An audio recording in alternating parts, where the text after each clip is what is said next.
Então, hoje, capítulo 8, nós já fizemos, então, a primeira metade até capítulo 6, a história da vida de Daniel e seus amigos. Capítulo 7 em diante são as visões de Daniel, né? E tivemos 2 estudos até agora. Capítulo 7, a visão primeiro e depois a interpretação que Deus dá para Daniel da visão. E hoje é o capítulo 8, que é a visão do carneiro e do bode, a segunda visão. Então vamos lá. No terceiro ano do reinado de Belsazzar, eu, Daniel, tive outra visão, a segunda. Então vamos relembrar. A primeira visão ocorreu no primeiro ano de Belsazzar, 552 a.C. Belsazzar, que era o último rei da Babilônia, né? Essa segunda visão, então, agora ocorreu 2 anos depois, do terceiro ano de Belsazzar, ainda no Império Babilônico, tá? Então, Belsazzar foi o último imperador do Império Babilônico. Daniel tinha tido a primeira visão no primeiro ano de Belsazzar, depois essa segunda visão, 2 anos depois, no terceiro ano de Belsazzar, né? Ainda no Império Babilônico. Por que eu saliento isso? Porque vocês vão ver que ele novamente vai prever o Império Medo-Persa e o Império Grego-Macedônio. Que, pessoal, são centenas de anos pela frente aí. Isso é divino, é profecia, é sensacional. Só Deus para fazer coisas assim, né?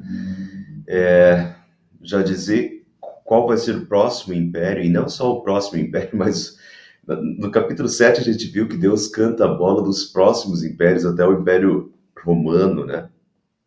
600 anos.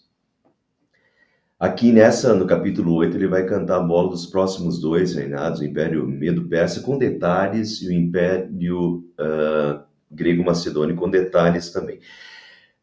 A princípio, vocês vão achar, poxa, isso aqui é uma repetição do capítulo 7, mas vocês vão ver que na metade, não, ele não é uma repetição, ele até pega certas coisas, mas como outras figuras, como outros exemplos, e ele aprofunda certas coisas que não... Deus não daria 2 coisas iguais, né? Então, Deus dá detalhes a mais para Daniel nessa segunda visão. Mas certas coisas são repetitivas. Então, ele continua dizendo, na minha visão, eu me vi na cidadela de Suzã, na província de Elão. Na visão, eu estava junto do canal de Ulai. Então, vamos só pegar aí o mapa para a gente se situar. Então, aqui é Média e Pérsia, depois virá o Império Medo-Persa, né? Aqui é a região de Elã, província de Elão,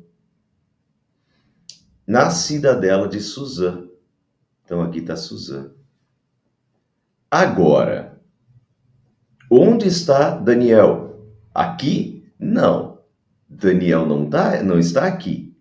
Daniel está aqui, na Babilônia, ainda é Império Babilônico. E Daniel mora na cidade da Babilônia, aqui. Ele se vê, na minha visão, eu me vi. Então, na visão, Deus o transporta para o Império Persa, para uma das capitais do Império Persa, que é Suzã. Mas Daniel, na verdade, está tendo a visão aqui na Babilônia, tá? De novo, é Deus dando uma visão do futuro para ele. Daniel vivia na cidade da Babilônia, mas a visão ele se vê numa das capitais do Império Medo-Persa, em Suzã, que é a mesma capital em que viveram Esther e Neemias, que são depois, porque Esther foi princesa, rainha de um imperador Medo-Persa, e Neemias foi copeiro, né, do Império Medo-Persa, já, tá? Mas a cidade é a mesma. Então, Daniel, por mais que ele estava na Babilônia, ele tem uma visão em que ele se encontra em Suzã. Portanto, a visão já antecipa o próximo império, porque Deus o faz ele se enxergar na cidade de Suzã, já uma região do futuro império Medo-Persa. O que ele vê? Olhei para cima e diante de mim, junto ao canal, estava um carneiro. Seus 2 chifres eram compridos, um mais que o outro, mas o mais comprido cresceu depois do outro. Bom, o que é isso? Depois vocês vão ver que na interpretação Deus até vai dar nome aos bois, né? Ou aos carneiros. Os 2 chifres eram os medos e os persas, Império Medo-Persa. Mas os persas se sobressaíram e dominaram, né? Então a gente vê isso, um chifre, 2 chifres compridos, mas um mais que o outro, e o mais comprido cresceu depois do outro. Então o Império Medo-Persa, por mais que ele tenha tivesse vindo um pouco mais recentemente na coligação, foi o Império Persa que dominou, né, o Império Medo-Persa, né? Mas tem alguns que só chamam de persa, porque foi basicamente os persas que dominaram. Então aí por isso o chifre maior, né, do que o outro, mas é o Império Medo-Persa. Observei o carneiro enquanto ele avançava para o oeste, para o norte e para o sul. Nenhum animal conseguia resistir-lhe, e ninguém podia livrar-se do seu poder. Ele fazia o que bem desejava e foi ficando cada vez maior, né? Então vejam aí que o Império Medo-Persa, o Império Babilônico era por aqui, mas o Império Medo-Persa, ele avançou para o oeste. Quem sabia isso? Né? Só Deus para saber isso, que o Império Medo-Persa ia avançar para o oeste. Podia ter avançado para a região do Egito, podia ter avançado aqui para baixo. Nenhum animal conseguia resistir-lhe, né? Para o norte e para o sul, porque o Império Medo-Persa foi muito maior do que o Império Babilônico. Na visão do capítulo 7, o Império Medo-Persa era um urso forte e voraz, erguido por um dos seus lados. Erguido por um dos seus lados, o Império Persa, que era ou a parte persa, que era mais forte, né? Assim como agora a gente tem os 2 chifres e um dos chifres é maior do que o outro. É Deus usando 2 exemplos para falar do mesmo império, mas era na visão do capítulo 7, o Império Medo-Persa era o urso, né, forte e voraz. Então você pode ver aqui que nenhum animal conseguia resistir-lhe, a força do urso, né? Ninguém podia livrar-se do seu poder, a voracidade. Lembrando que quando Daniel teve essa visão, ainda era o Império Babilônico. Portanto, Deus já o faz ver o Império Medo-Persa, que seria o próximo império. Ele ainda está no 3º ano de Belsazar, tá? Belsazar acho que reinou durante 6 ou 7 anos, se não me engano. Então ele ainda está no Império Babilônico, e Deus já o transporta para Suzã, e Deus já o faz ver o Império Medo-Persa, e dentro do Império Medo-Persa, Deus já diz, olha, vai ter um dos chifres que vai ser maior, um dos lados do urso é maior, entende? Que é na coligação Medo-Persa será a parte persa. Deus já vai dando as características do próximo império, isso é fabuloso, né? Enquanto eu considerava isso, de repente um bode com um chifre enorme entre os olhos veio do oeste, percorrendo toda a extensão da terra sem encostar no chão. O bode é o Império Grego-Macedônio e o chifre enorme é Alexandre o Grande. Sem encostar no chão indica a rapidez da conquista de Alexandre, que em 13 anos conquistou todo o Império Medo-Persa, né? O bode é o equivalente ao leopardo com 4 asas no capítulo 7. 4 asas, né? Vem voando. Então, estão vendo como as coisas... 4 asas indica rapidez, vem voando. E assim, o bode agora ele vem voando, quer dizer, ele nem encosta na terra. É a rapidez da conquista de Alexandre o Grande. E Alexandre o Grande é o chifre, né? Esse chifre principal. Ele veio na direção do carneiro de 2 chifres, que eu tinha visto ao lado do canal, e avançou contra ele com grande fúria. Portanto, agora é o Império Grego-Macedônio avançando contra o Império Medo-Persa. Eu o vi atacar furiosamente o carneiro, atingi-lo e quebrar os 2 chifres. Quer dizer, ele derrota o carneiro. O Império Grego-Macedônio vem, né, e derrota.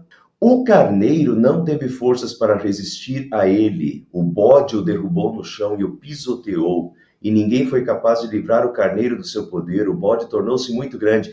Então, Alexandre o Grande é um case, né, a ser estudado, porque em 13 anos, né, ele tinha 20 anos de idade para formar um império. Começou com um exércitozinho muito, muito desgraçado, né? Muito ferrado. E ele conseguiu organizar aquele exército, ele foi, conquistando, ganhando força. Impressionante o Alexandre o Grande, né? Então começa aqui com a Macedônia, ele vai conquistando, vai para o Egito, e depois ele vem para cima do Império Medo-Persa, né? Conquista a Babilônia, Suzã, e daí ele acaba conquistando todo o Império Persa e expande. O bode tornou-se muito grande, ele expandiu o Império ainda Medo-Persa, que já era um mega império, expande até para dentro da Índia, né? É fenomenal, a história de Alexandre o Grande é fenomenal. Voa, né? É voando, 13 anos assim para conquistar tudo, um jovem de 20 anos, fenomenal. Mas, continua o texto, mas no auge da sua força, o seu grande chifre foi quebrado, e em seu lugar cresceram 4 chifres menores na direção dos 4 ventos da terra, que foram exatamente os 4, quando Alexandre o Grande morreu. Já não lembro do que ele morreu, foi de uma doença que hoje em dia as pessoas não morrem mais, uma doença, né? Mas foi alguma coisa que ele pegou lá, acho que perto da Índia, e daí acabou morrendo por causa disso. Mas morreu com 33 anos, né? E todo esse mega império agora que ele deixa até a Índia, esse império é dividido entre os seus 4 generais, Lisímaco, Cassandro, Ptolomeu e Seleuco. Então é exatamente isso. O chifre grande no bode é Alexandre o Grande, mas o chifre foi quebrado, em seu lugar cresceram 4 chifres menores na direção dos 4 ventos da terra, os 4 generais. Então, pessoal, vejam que nível de detalhes. É só Deus, de novo, é só Deus. A gente tem que eu quero enfatizar para a gente ver essa onisciência de Deus na prática, como Deus canta a bola de centenas de anos e com detalhes. Ele sabe que o bode vai ter um chifre. É Alexandre o Grande, a descrição como um leopardo com 4 asas, ou a descrição aqui, novamente, essa rapidez do bode que nem toca na terra. Deus já sabe que o Império de Alexandre o Grande vai ser, né, em 13 anos, e que Alexandre o Grande vai cair e virão 4 generais. Deus sabe disso. 300 anos de antecedência. Fabuloso. Deus sabe todas as coisas, né? A visão de Daniel agora continua, e após a visão, Deus dá a interpretação da visão a Daniel, assim como Deus tinha dado no capítulo 7. Para fins didáticos, a partir desse momento, nós olharemos para o final da visão junto com a interpretação.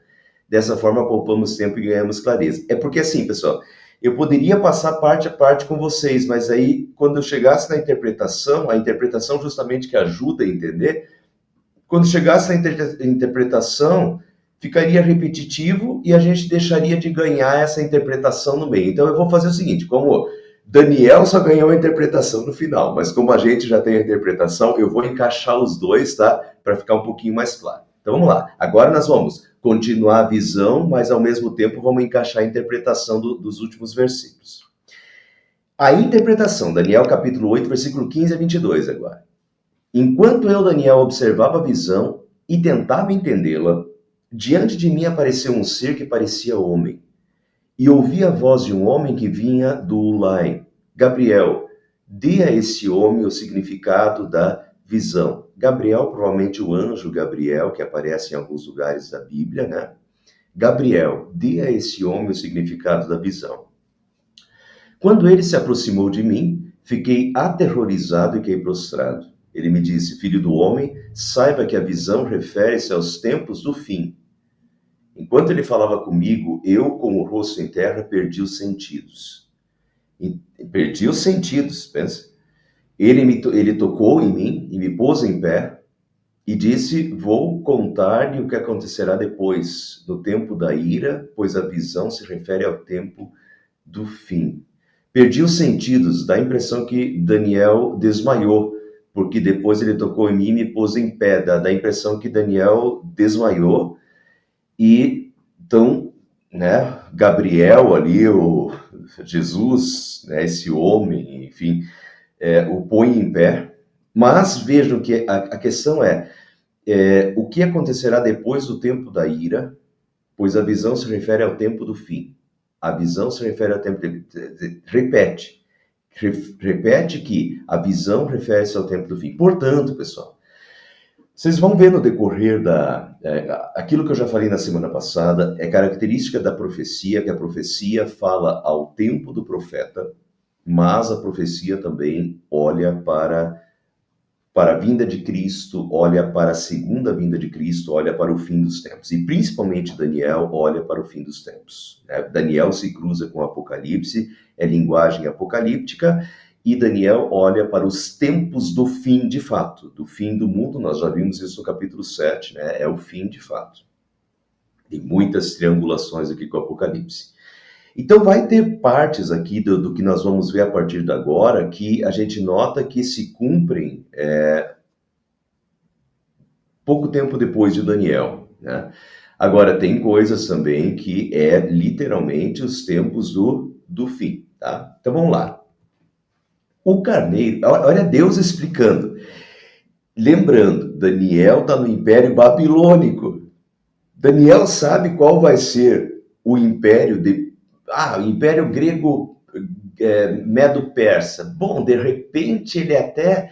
Talvez o Império Medo-Persa já estava começando a ganhar corpo, vencer algumas batalhas ao redor, era o último imperador do Império Babilônico. Talvez Daniel já estivesse ouvindo falar que o Império Medo-Persa está ficando maior.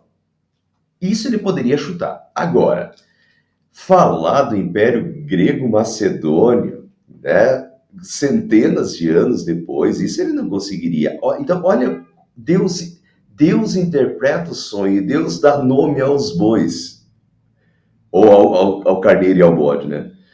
O carneiro de 2 chifres que você viu, diz Deus, representa os reis da Média e da Pérsia. Deus dá nome aos bois. Então não tem questionamento. Ah, pastor, mas será que você está interpretando corretamente que o urso é o Império Medo-Persa? Será que você está interpretando corretamente que o carneiro é o Império Medo-Persa?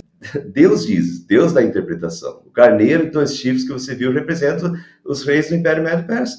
E o bode peludo é o rei da Grécia, diz Deus. Deus dá nome aos bois. E o grande chifre entre os seus olhos é o primeiro rei. Qual foi o primeiro rei do Império Grego-Macedônio? Alexandre. Então, Deus dá nome aos bois. Deus dá a interpretação. Não é um chute, tá? O que eu fiz aqui é mostrar para vocês os mapas, historicamente, como isso é detalhado. Mas Deus mesmo já disse. Os 4 chifres que tomaram o lugar do chifre que foi quebrado são 4 reis, os 4 generais lá que assumem. Seus reinos surgirão da nação daquele rei, Alexandre o Grande, mas não terão o mesmo poder e não tiveram de fato. Né? Os 4 generais não tiveram nem de longe o domínio de Alexandre o Grande, né? E o poder dele. De um dos 4 chifres, saiu um pequeno chifre, que logo cresceu em poder na direção do sul, do leste e da terra magnífica. Então, os descendentes, vocês lembram aqui, ó, deixa eu ver se eu vou voltar, olha aqui, ó. Com quem estava Jerusalém? Israel. Com Ptolomeu. Dos 4 generais, Ptolomeu ficou com a região aqui, ó, de Israel, certo? E Seleuco já era grande, mas Seleuco expandiu ainda mais. Vejam aqui, ó. Os descendentes de Seleuco, os Seleucidas, expandiram seu território ao sul, ao leste e na direção de Israel, a terra magnífica. Notem agora que eles expandiram o que antes era de Ptolomeu, centenas de anos antes, né? Isso aqui já é os descendentes daqueles 4 generais. Mas os Seleucidas, os descendentes de Seleuco, eles ocupam Israel, eles, né, alongam o seu território para chegar até Israel, a terra magnífica. De um modo mais específico, essa expansão seleucida a leste, veja que eles se expandiram muito a leste, né? A leste, e a sul e em direção a Israel, se deu principalmente com Antíoco IV Epifanes, em 175 a.C. Ele é o pequeno chifre que brotou do chifre seleucida. Então vejam, de um dos 4 chifres, no caso do chifre seleucida, saiu um pequeno chifre, que logo cresceu em poder na direção do sul-leste. Isso combina perfeitamente com Antíoco IV, é ele que expande o território para o leste, para o sul e em direção a Israel, a terra, como é que é a terra magnífica? A terra magnífica, né? Então aqui a gente tem, ó, os 4 chifres, Ptolomeu, Lisímaco, Cassandro e Seleuco, e de um desses 4, que é justamente Seleuco, Seleucidas, veio um pequeno chifre.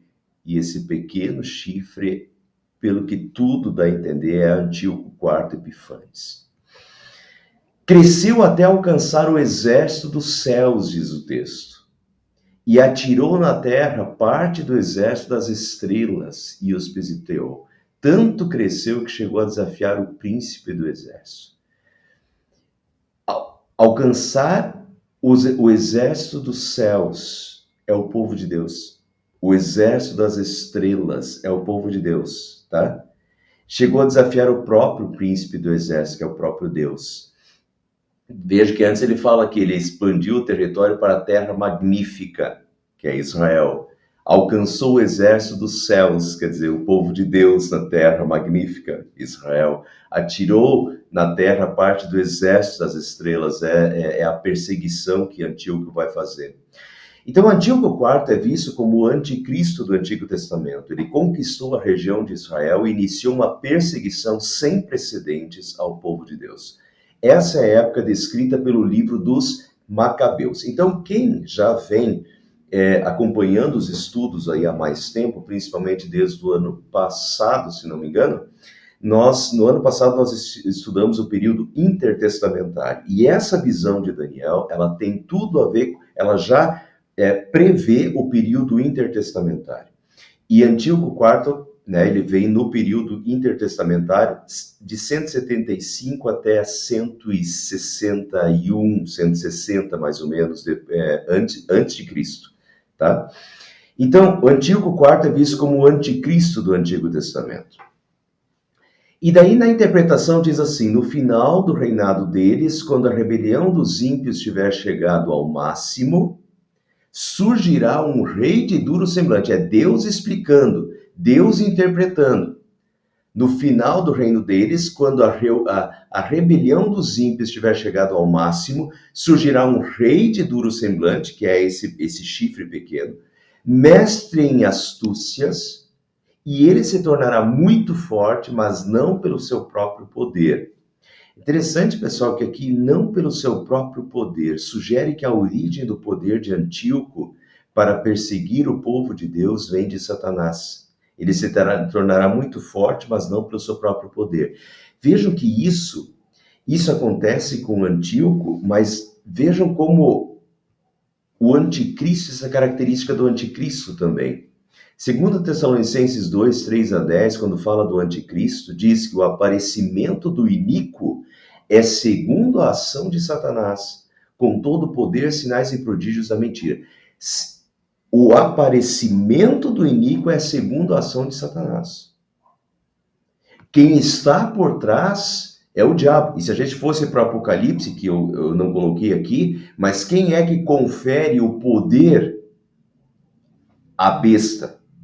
É o dragão. Quer dizer, o Satanás confere o poder à besta de fazer fazer sinais e prodígios para enganar. Isso no Apocalipse também. Então, o anticristo está agindo pelos propósitos de Satanás. Quem confere o poder é Satanás, né? Segundo a ação de Satanás. Então vejo que ele se tornará forte, mas não pelo seu próprio poder. É um poder maior que age através, que usa poderes humanos e age através de poderes humanos. Mas é a ação de Satanás atrás disso. Isso a gente tem que se atentar, né? E diz que provocará devastações terríveis e será bem-sucedido em tudo que fizer. Destruirá os homens poderosos e o povo santo. Buscará, então, esse pequeno chifre, né? Que a gente sabe que é o Antíoco IV. Buscará destruir o povo santo, o povo de Deus, as estrelas, né? Como ele diz lá, as estrelas do céu. Foi exatamente o que o Antíoco IV fez, mas também é característica do anticristo. Então, note, agora a gente vai fazendo. Viram o que é? O que Deus disse para Daniel? Essa profecia fala dos tempos do fim. Quer dizer, tem partes que se cumprem com o Antíoco IV, mas também está falando do anticristo dos tempos do fim, tá? Então vejam aqui, ó, que ele destruirá homens poderosos e o povo santo, destruirá o povo santo. Apocalipse 13, 1 a 8. Também adoraram a besta, dizendo: quem é semelhante à besta? E foi-lhe permitido também que lutasse contra os santos e os vencesse. A gente já viu isso semana passada. Lutasse contra os santos e os vencesse. Tá? Então, destruirá o povo santo, é o anticristo. Isso aí é luta contra o povo de Deus. E vocês vão ver isso muito nitidamente no Antíoco IV. De uma certa forma, Antíoco IV é a miniatura do anticristo dos tempos do fim. Tá? Mas a questão é, pelo poder de Satanás, não pelo seu próprio poder, né? Segundo a ação de Satanás, ele vai tentar destruir o povo santo de Deus. Né? E o Apocalipse confirma isso. O anticristo vai ter autoridade para lutar e vencer os santos. Continuando o texto de Daniel, com o intuito de prosperar, ele enganará muitos e se considerará superior aos outros. Então a gente vê uma característica do anticristo de arrogância. A arrogância foi uma marca de Antíoco Epifanes.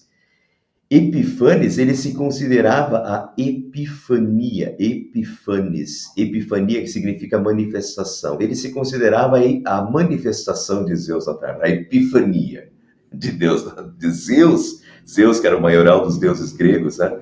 De Zeus na Terra. Então ele era extremamente orgulhoso, ele se achava o próprio Deus, a manifestação de Zeus na Terra, né? Essa arrogância.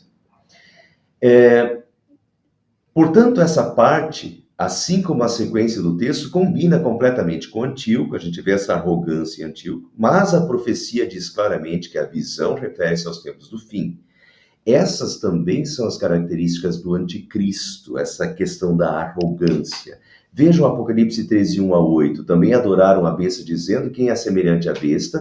Quem pode lutar contra ela? Foi-lhe dado uma boca que proferia arrogâncias e blasfêmias. arrogâncias e blasfêmias. Isso é característica do anticristo também, a arrogância. Com o intuito de prosperar, ele enganará muitos, característica do anticristo, característica que a gente vê em Antíoco e que a gente vê no anticristo dos tempos do fim. Apocalipse 20, versículos 7 a 11 diz: quando, porém, se completarem os 1000 anos, Satanás será solto da sua prisão e sairá para enganar as nações que estão nos 4 cantos da terra. Enganar as nações. Aqui, pessoal, ele enganará muitos. Isso é a característica do anticristo, a serviço do pai da mentira. Jesus diz que o diabo é o pai da mentira. O diabo é o próprio engano, é a plena mentira. Não há Jesus diz, né? Pois nele não há verdade alguma. O diabo é o mentiroso e o pai da mentira. Então, essa questão é a característica do anticristo. É uma característica de Antíoco IV, mas é uma característica do anticristo dos tempos do fim. Satanás será solto da sua prisão e sairá para enganar as nações. Enganará muitos, né?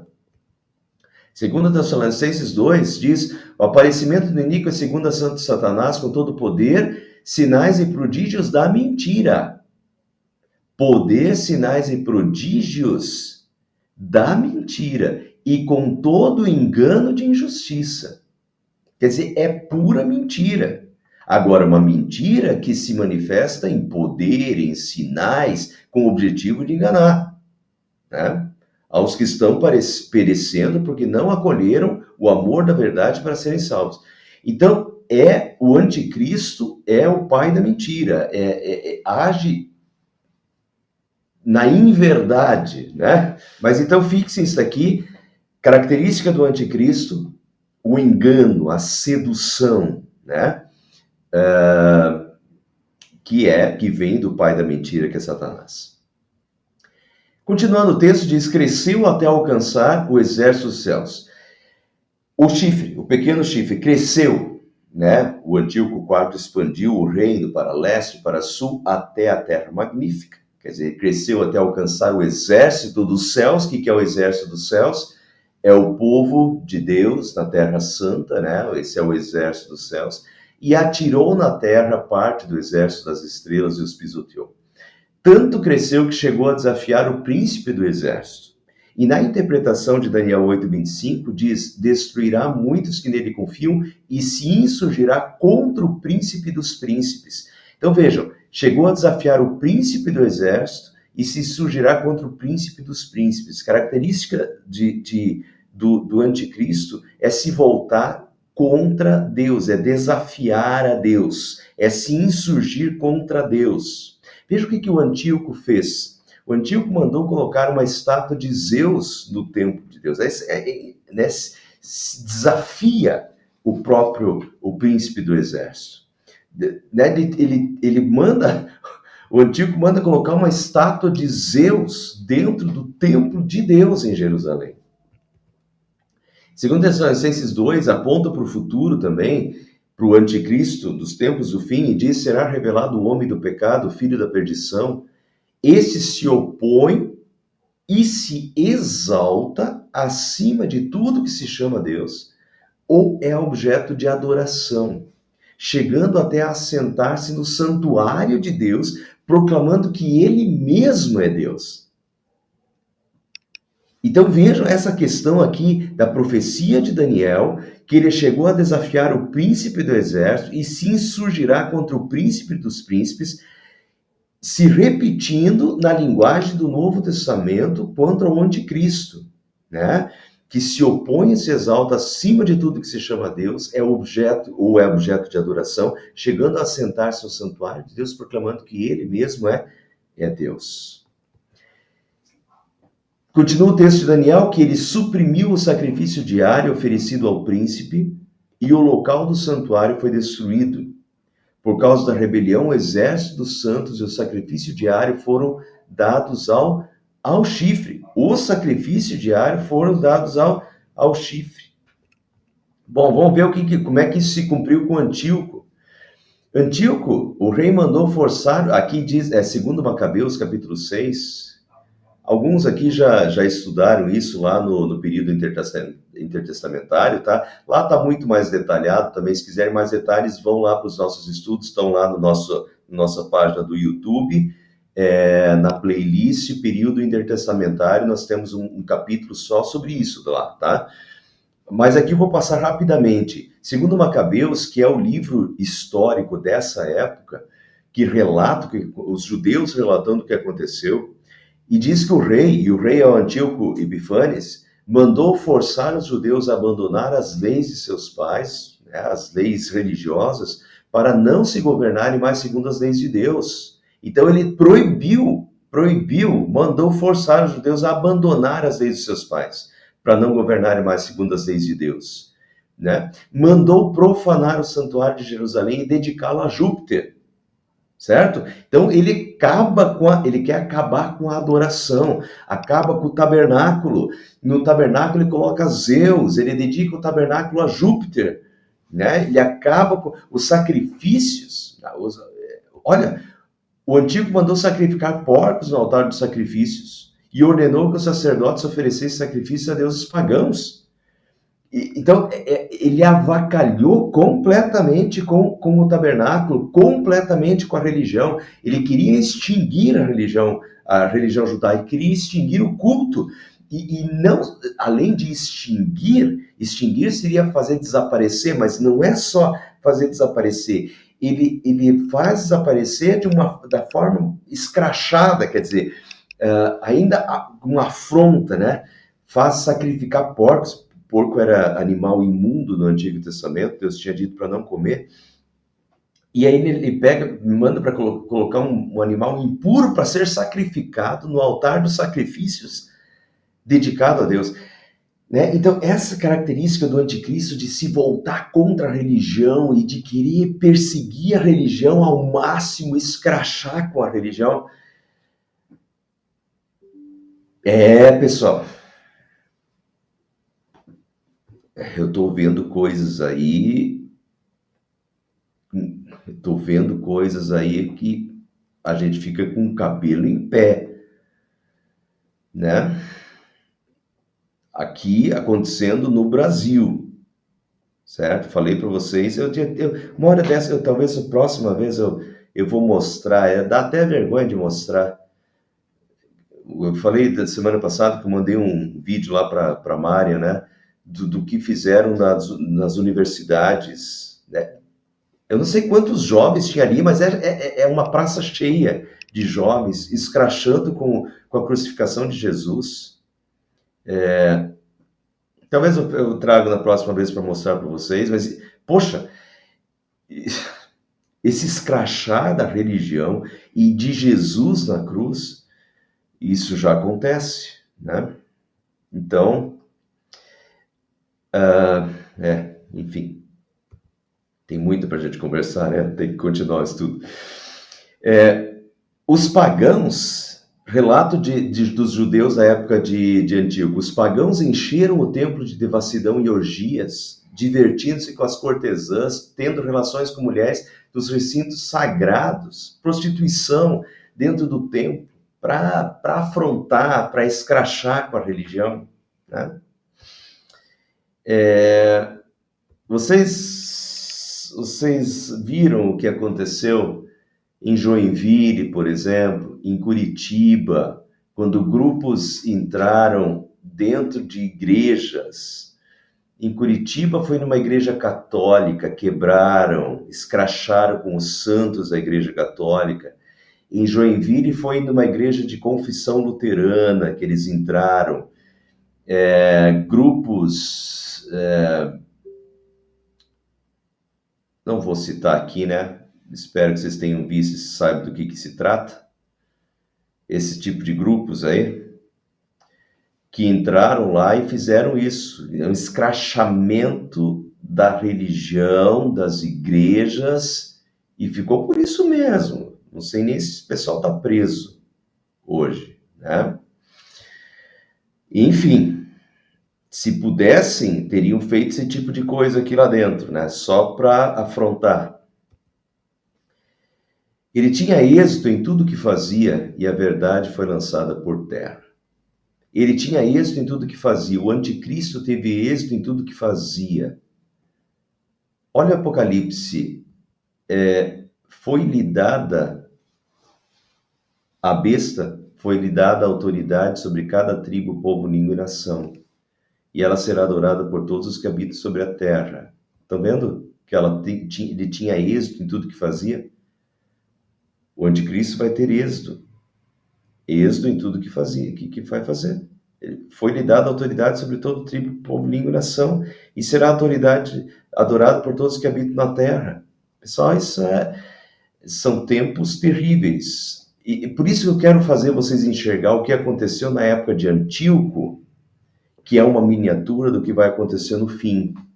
Se o Antíoco já escrachou, já fez do templo de Deus, colocou uma estátua de Zeus lá dentro só para afrontar, falou que agora o templo estava dedicado para Júpiter, fez aquilo lá, quase um bordel lá dentro, um lugar de prostituição dentro do templo, mandou sacrificar porco, escrachou a religião.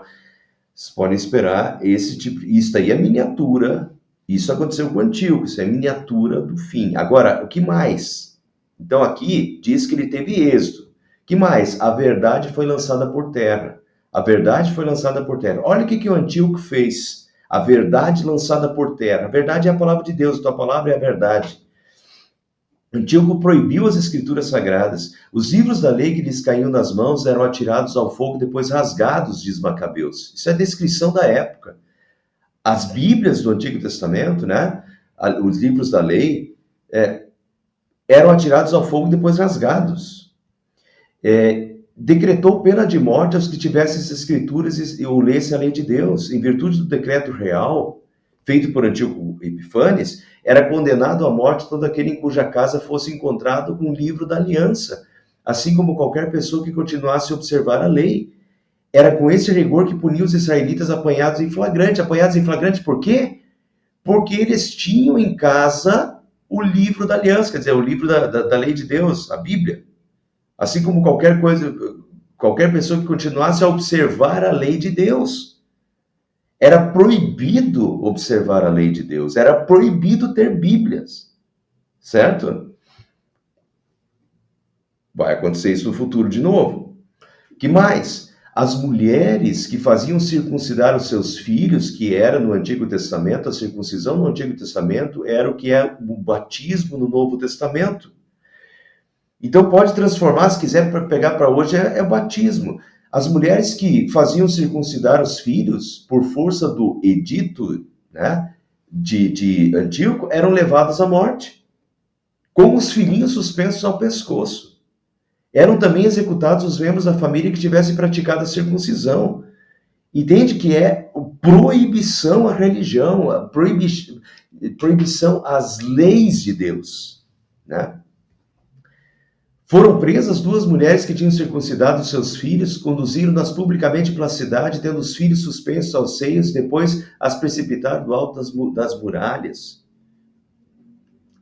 Lutaram contra os santos e prevaleceram, diz o texto, e diz também a profecia do Apocalipse, né?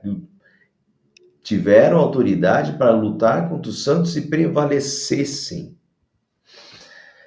Não era possível guardar os sábados, dia santo. Alguns se reuniram nas cavernas para celebrar ocultamente o 7º dia, mas foram denunciados e queimados em sua totalidade. E isso aconteceu na época de Antíoco, do anticristo do Antigo Testamento, pessoal. São coisas desse tipo que se prevêem e num grau muito maior para tempos do fim. Lembra o que disse no texto da semana passada? Que serão tempos terríveis.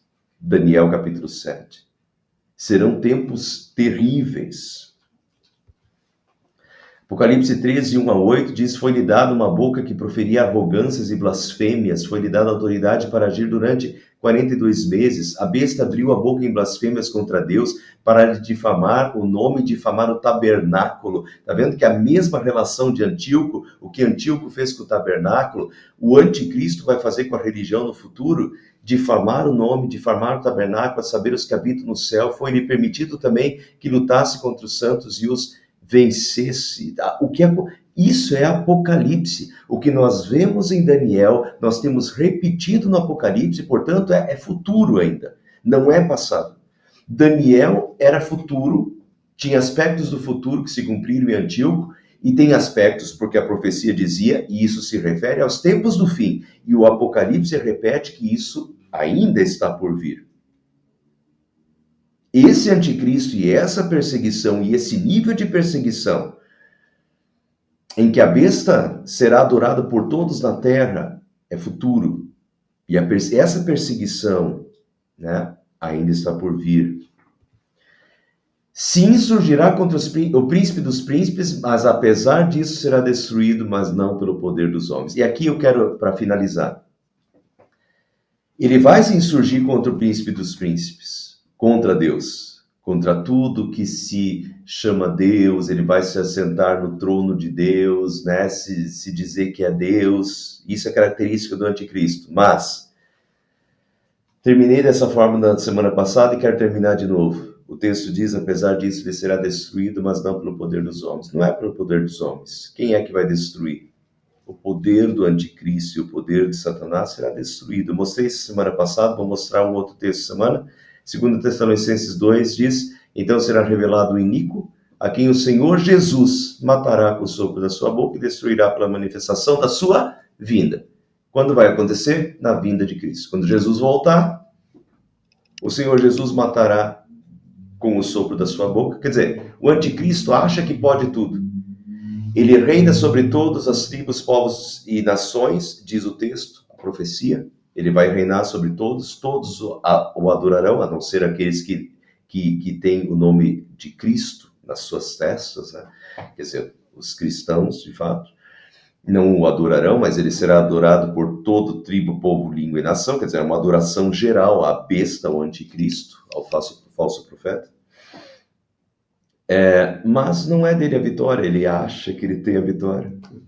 Mas não, a vitória é sempre de Deus. Esse é o Apocalipse. A vitória final é de Deus. Quando Jesus vem dos céus, o Senhor Jesus matará com o sopro da sua boca e destruirá pela manifestação da sua vinda. A vitória final não é de Satanás, a vitória final não é do mal, a vitória final não é do anticristo, né?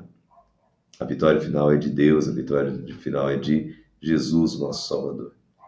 Então, para finalizar, ouvi 2 anjos conversando, um deles perguntou ao outro, quanto tempo durarão os acontecimentos anunciados por essa visão? Até quando será suprimido o sacrifício diário e a rebelião devastadora prevalecerá?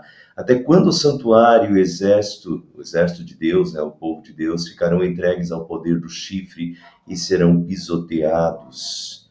E daí ele me disse, isso tudo levará 2.300 tardes e manhãs. Então o santuário será reconsagrado. 2.300 dias, né? 2.300 tardes e manhãs. 2.300 dias é equivalente a 6 anos e alguns meses. Combina com o período que vai da morte do sacerdote Unias, quando o sacerdote é assassinado, o sacerdote de Deus, sumo sacerdote, ele é assassinado e daí começa esse período de perseguição intensa, em que o templo é profanado, coloca a estátua de Zeus, coloca, né, os porcos lá dentro, a prostituição dentro do templo. Isso tudo dura 6 anos e pouco, até que Judas Macabeus consegue lutar e prevalecer contra Antíoco Epífanes IV. Então, desde 170, da morte do sacerdote Unias, quando começa o período de 170 a.C., até 14 de dezembro de 164 a.C., 164 até 170, 6 anos, quando Judas Macabeu purificou o templo e dedicou novamente a Deus. Então começa na profanação do templo, quando o templo é profanado e a estátua de Zeus é colocada, porcos são sacrificados no altar, até quando o templo novamente o Antíoco Epífanes é expulso da região por Judas Macabeu e seu exército, e o templo de novo é purificado e o templo é dedicado a Deus. Isso dá 6 anos e pouco, os 2.300 tardes e manhãs. Agora, então isso corresponde a Antíoco, né? O combate a esse anticristo. Quanto tempo vai durar? Bom, quanto ao Antíoco, 2.300 tardes e manhãs. Mas, ao mesmo tempo, 2.300 é um tempo limitado por Deus e que só Deus sabe. Mas, novamente, precisamos lembrar que essas profecias se referem aos tempos do fim. Em Apocalipse, capítulo 20, Deus diz que Satanás será solto por 1.000 anos, que não é um tempo literal, né? É um período de tempo previsto e limitado por Deus. No fim dele virão os novos céus e nova terra. Quanto tempo isso levará? O anjo, né? Então, quanto tempo durarão os acontecimentos anunciados? Quanto tempo será suprimido? Quanto tempo o exército ficará entregue ao poder do chifre? Quanto tempo vai durar esses tempos do fim, previstos do Apocalipse também, para os tempos do fim? Quanto tempo vai durar, né? 1.000 anos, durante 1.000 anos Satanás será solto. Quanto é, pastor? Não sei, isso é o tempo de Deus. Só Deus sabe. Agora, mas Deus limitou esse tempo. A gente viu no estudo da semana passada que tem um texto que diz assim: por amor aos seus, Deus limitou esse tempo. Por amor aos seus. Por amor aos que hão de herdar a salvação, Deus limitou esse tempo. 1.000 anos. 1.000 anos é um tempo completo, é a completude do tempo que Deus fixou para que isso acontecesse. Mas no final, o santuário será reconsagrado. No final desse tempo, o que vai acontecer? Jesus vai voltar, texto de Tessalonicenses, Jesus vai voltar e destruir Satanás. E o que ele vai fazer? Vai ser tempos terríveis, vai ser tempos em que a religião será escrachada, vai ser tempos que o anticristo vai dominar sobre todos, que os cristãos vão ser perseguidos tremendamente, o povo santo de Deus, né? Vai ser perseguido tremendamente, mas o que vai acontecer no final? No final vem, Jesus volta à terra e o santuário será reconsagrado. No final desse período virão os novos céus e nova terra. E tem um texto que eu gosto demais, eu acho que a maioria das pessoas lê e talvez não entenda, mas quando a gente faz a junção Antigo Testamento, o que significava o santuário no Antigo Testamento? O templo no Antigo Testamento. O templo era o lugar da habitação de Deus entre o seu povo. O templo simbolizava Deus no meio do seu povo no Antigo Testamento. E veja uma profecia de Apocalipse capítulo 20. Aqui faltou 0, tá? Apocalipse 20. Então vi novos céus e nova terra. Vitória final é de Deus. O que vai acontecer no final? O santuário será reconsagrado. Vi novos céus e nova terra. Ouvi uma voz que vinha do trono e dizia: agora o tabernáculo, o santuário será reconsagrado. Agora o tabernáculo, o santuário de Deus, está com os homens, com os quais ele viverá. O próprio Deus estará com eles. Não tem mais, não é mais um templo, um local, mas vai ser o próprio Deus. Os novos céus e nova terra, nós vamos habitar com Deus.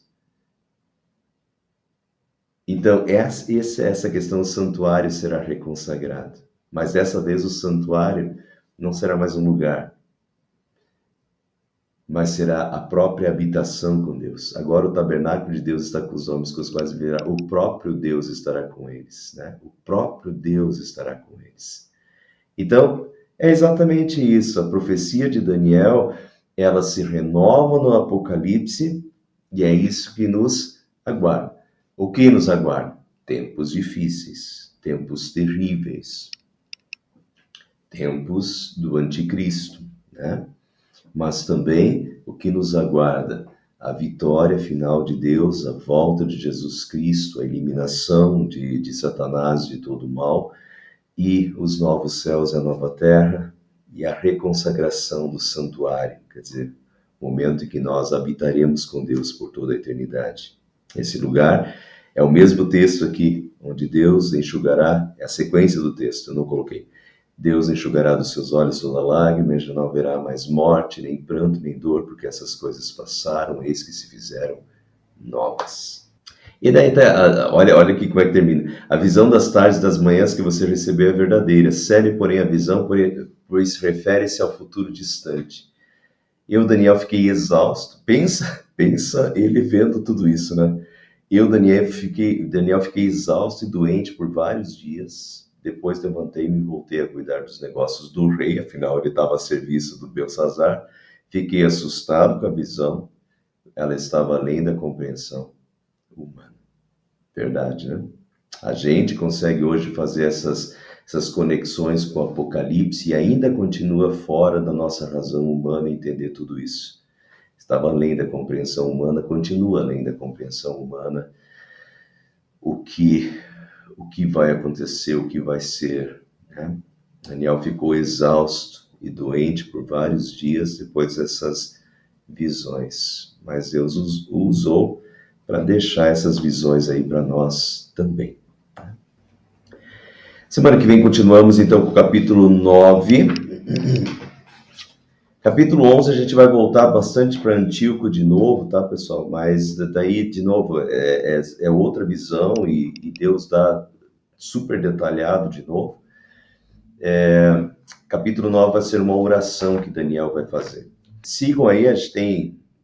Essas profecias são difíceis, mas elas são necessárias, são divinas e são para o nosso conhecimento. É bom a gente estudá-las e ficar esperto também com nossos tempos e com os tempos que virão.